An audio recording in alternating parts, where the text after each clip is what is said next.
In this episode, Golden and I discuss Wolfwalkers, the animated film on Apple TV+.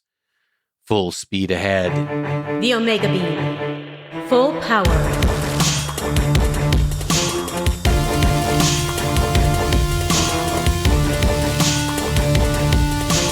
The Omega Beam. Welcome to the Omega Beam number 117. I'm your host, Oren Merton. We first saw the trailer for Wolfwalkers on Apple TV Plus back in December, and it looked really interesting. It had a unique animation style, and it seemed like it had an interesting fantasy story. It's the kind of thing we like. But you know how it is. I mean, things came up, both to watch and just in life, and so it got pushed onto the back burner. Well, we finally gave it a watch, and we'd like to discuss it with you.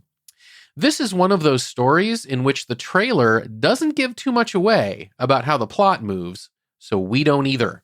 With that said, let's get to it.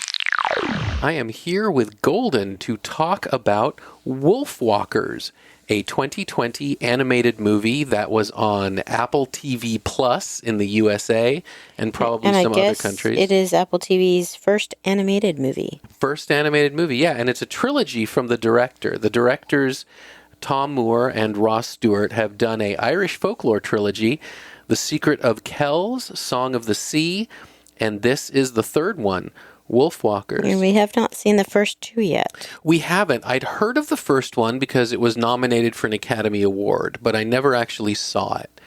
And I'd heard of the second one as well. I think that's on Netflix. I mean, they've all been in theaters as well, but I think the second one went to Netflix, and then this one to Apple TV Plus. This was really an example of an animated movie that I saw the trailer, and I just thought, wow, this is really good looking. I mean, yes, it's Irish folklore fantasy, and that's very interesting to me, but the animation style is just very unique. Yes, and I like that some of it almost seems a little unfinished, too. Yeah. We're still seeing how they got to draw the characters. Yeah, very much. Wikipedia states it as the animation style as using a unique 2D style alternating between a woodblock aesthetic and loose expressive line work. And I think that's a fairly good description because they played with perspective a lot. They didn't even try to give you kind of like the 3D perspective.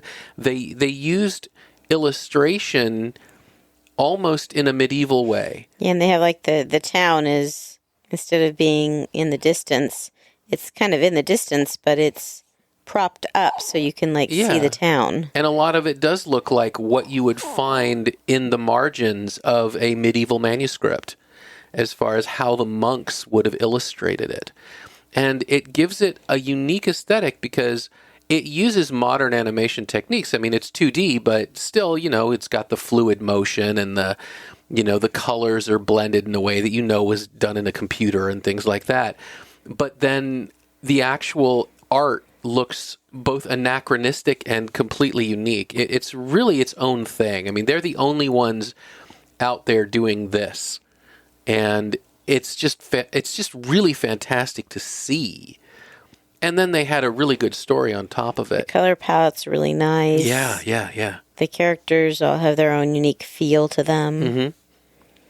Absolutely. And the story, it sort of takes a little bit out of British history with the Lord Protector Oliver Cromwell and conquest of Ireland and things like that. But at the same time, it is an original story. It is a unique story about, Wolfwalkers, as the name implies. And these are women who, by day, they are human, and by night, they are wolves. It's not by night. When you're asleep. Correct. When you're asleep. Thank you for the correction. That's exactly right. It's when they're asleep, they're wolves. And when they're awake, they're human. And what I thought was really cool is that, wolves are these scary things. I mean, that's one of the big plot points of this whole thing is how frightening wolves are. And yet these Wolfwalkers' powers are healing. That's their power. That's their magic. And it's a really nice juxtaposition. And in so many ways, this is a story about not just a young woman, a young girl coming into her own and, finding her way and all that other stuff, but it's about the misconceptions I think people have about what is harmful. And you keep hearing the Lord Protector saying that everything he's doing is by his Lord's will, but is it? Yeah, it also, plays into imprisonment. You're right, exactly. The way in which, in I think I've told you before, in college I took a class called Literature of Incarceration. Mm-hmm. And I think in some ways this would have fit into it in terms of movies, because this is a girl and father, and the father is kind of being forced into this job. Right. He doesn't really feel like he has a choice. He doesn't really feel like he has a choice for his daughter.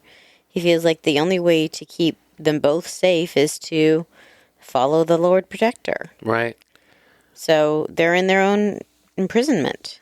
Yeah, and you really get the sense, both from the accents used by the voice actors and also just by the scenes and the how the city is set up and the hierarchy, that they're Irish, Northern Irish is where this is.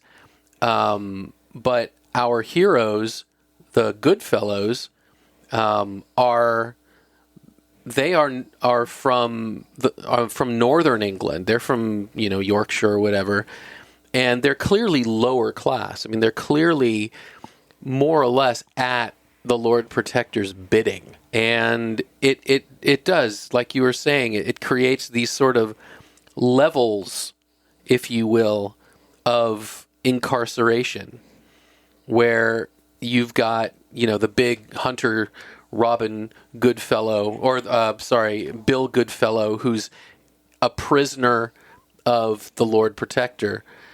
And then you've got his daughter, Robin, who is a prisoner of kind of just her circumstance, her gender. She wants to be like her dad. He's a hunter, so she wants to be a hunter too. Right. And then her perspective gets to change. Yeah.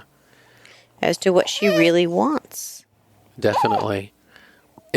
I think it's a good story for kids, for adults. I mean, there's a lot there's a lot of meat there, and it's not particularly bloody. I mean, obviously there's action and there's hunting and things like that, and there's a little bit of blood, but it's not excessive. It's not like some of the animated series we've seen, like Primal or anything like that. There's a tiny bit of blood. I think Apple TV Plus rated it as like 8+, which I think is fair. I don't think there's anything that would disturb anyone older, but it does have tense action and fires and attacks and some blood, and if you're a really young kid, that might be a little intense.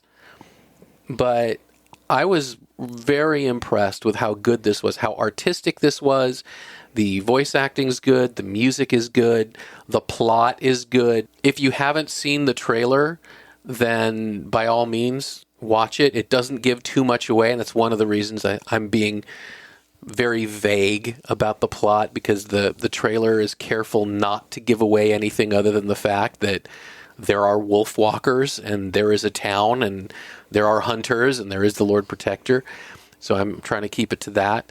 But it is a really engaging story. I mean, I noticed that I didn't check this out until after we'd already seen it, but the aggregate critic score on Rotten Tomatoes for this movie is 99%. So pretty much every critic that saw it, and the audience score is equally high. I mean, this is one of those things that if you see it, you like it. Yeah, Robin and Maeve have this great friendship. Yeah. That develops. Absolutely. And I think that is very integral to the story, and then the perspective of what it's like as a wolf to see the world versus what it's like to see the world as a child. Yeah, that's I think that's a good point as well, that the wolves have a very, very active life.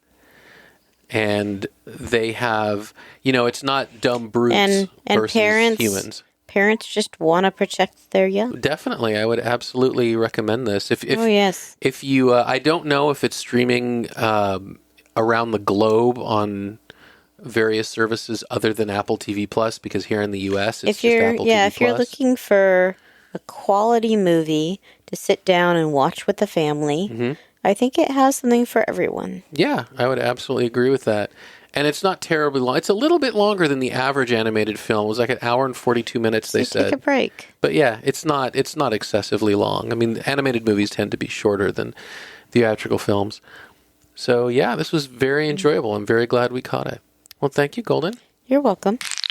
And that's it for this episode. You can find the show notes at theomegabeam.com/117. If you like this episode, please leave a review wherever you listen to podcasts. Those reviews help people who like this stuff find our podcast. If you have any comments or suggestions, please drop us a line at info@theomegabeam.com. Be good to yourselves and each other, and we'll catch you next time. The Omega Beam. Full stop.